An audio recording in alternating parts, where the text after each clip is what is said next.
이 말씀을 듣는 하나님 나라의 거룩한 백성들 가운데 만왕의 왕이신 하나님께서 부어주시는 은혜와 평강이 충만케 임하시기를 축복합니다. 아멘. 말씀 보겠습니다. 마가복음 9장입니다. 9장 14절입니다. 이에 그들이 제자들에게 와서 보니 큰 무리가 그들을 둘러싸고 또 변론하고 있더라. 이렇게 되어 있습니다. 지금 이제 말 다툼들 또는 여러 가지 주고받고 있는 논쟁들이 있는 상황입니다. 예수님께서 변화산에 제자들을 데리고 가셨습니다. 베드로, 야고보, 요한만 데리고 특별히 올라가셨고 밑에는 다른 9명의 제자들이 남아있는 상황 가운데 사람들과 또 제자들, 그 서기관들이 이렇게 모여서 대화하고 있는, 또 변론하고 있는, 또 그렇게 분위기가 좋지 않은 상황을 보게 됩니다. 15절에 온 무리가 곧 예수를 보고 매우 놀라며 달려와 문안하거늘 해결해 달라는 겁니다. 이 문제를 해결해 달라는 것입니다. 16절입니다.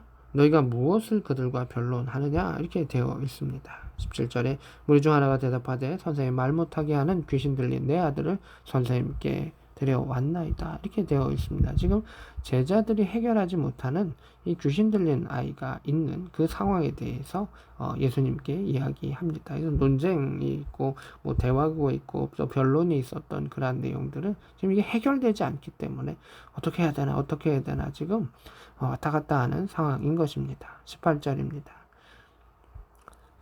귀신이 어디선지 그를 잡으면 거꾸러져 거품을 흘리며 이를 갈며 마치 간질과 같은 증상이기도 하죠. 파리에 지는지라 내가 선생님들의 제자들에게 내쫓아달라 했으나 그들이 능히 하지 못하더이다. 이렇게 예수님께 이야기하는 것을 보게 됩니다.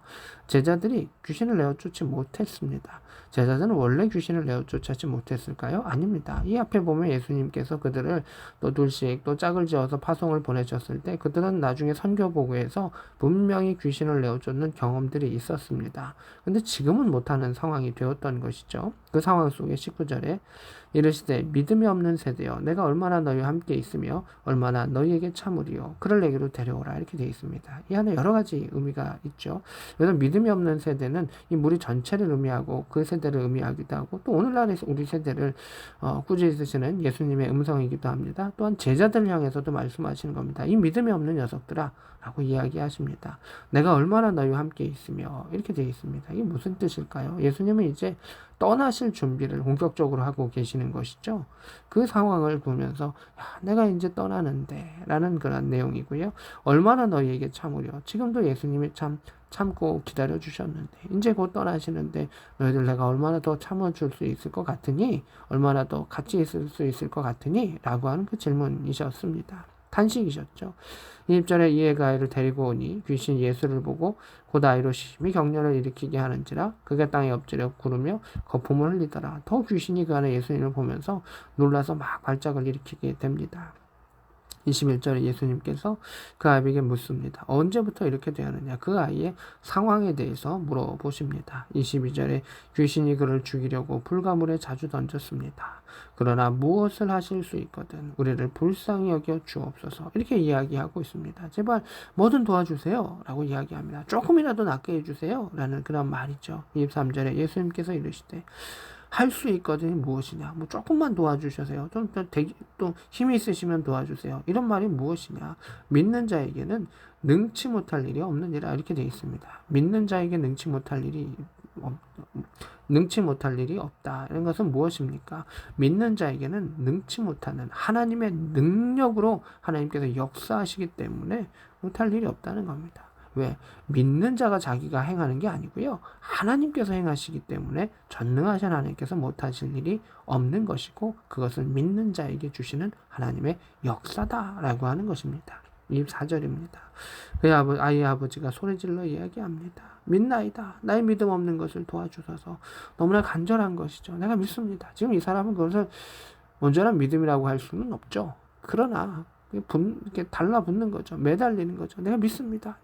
내가 믿을 터이니 제발 나를 도와주십시오. 라고 이야기하는 것입니다. 그 안타까움에 부르짖음을 이야기하죠. 25절에 예수께서 그 더러운 귀신을 꾸짖어 이르시되 말 못하고 못 듣는 귀신아 내가 너에게 명하노니 그 아이에게서 나오고 다시 들어가지 말라라고 이야기하시는 것을 보게 됩니다.